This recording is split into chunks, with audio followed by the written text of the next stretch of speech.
Well, I'm delighted to be joined by Brad Gilbert. I've just pinned him down for a couple of minutes trying to race off the roof, but thank you for talking to us. First of all, I've got to talk to you about the American stat. No Americans left in either the men's or ladies' draw. Is it a sad time for American tennis? Well, it's only been since 1911, and I don't think there was any ladies in the championship that year. There was only 3, but, you know, obviously it's a little bit of a lean time for us in men's. We're kind of used to this now on the men's, but on the ladies' side, we do have a lot of good young players, and I expect that we will rise again, you know, and obviously everyone wants to have, you know, players in the event, and, you know, we're used to it, but there's no birthright that we have to, but hopefully we're just going to have to be patient. Of course, it's a bit deceiving for the ladies' side of the draw because Madison had to pull out, and Sloane Stephens, huge prominent promise she has, but surprising to see her knocked out of this event so early.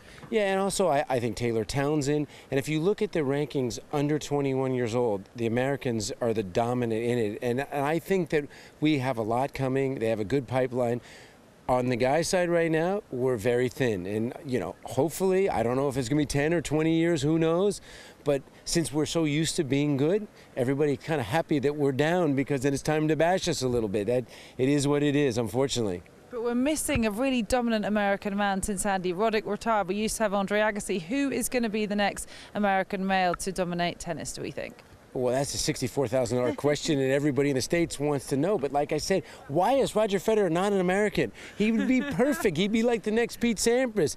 But everybody says that. That just shows you potentially how global the game is. That why does Switzerland have some dominant player? And who knows, maybe the next player that's great will come from, you know, from some small country, big country. I just feel like right now that anybody could come from anywhere. And just because of our size, the greatest male athletes in the States are playing football, baseball, basketball. They're not playing tennis, but the great female athletes are playing tennis. Now, Brad, I've got to ask you about Andy Murray. You used to work together. A lot of people looking forward to this quarterfinal match tomorrow against Grigor Dimitrov. What do you make of it, and can Andy do it in straight sets again, perhaps? Well, if Oman has it, he had 12 sets to the good last year at the same time. Then he lost 2 sets to none. You know, he got down to Verdasco and then came back in that one, but I really like the way he's playing. More aggressive with the backhand. He's breaking 45% of the time. And I don't know if here's a stat for you. I don't know if I've ever heard about this. Has anybody ever won a major in back-to-back years with a different coach?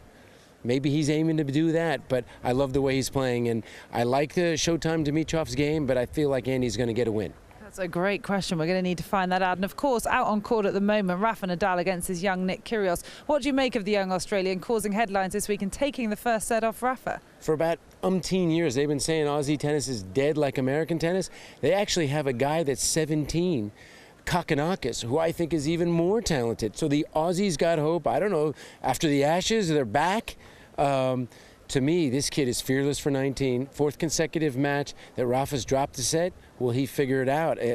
I'm incredibly impressed with this young fella in his first time on the center court, how he's handling his nerves. And just quickly on the ladies, we've shocked to see Maria Sharapova fall out today. Do you think maybe the path is paved for Genie Bouchard to win her first Grand Slam? Who do you think is going to do it on the ladies' side?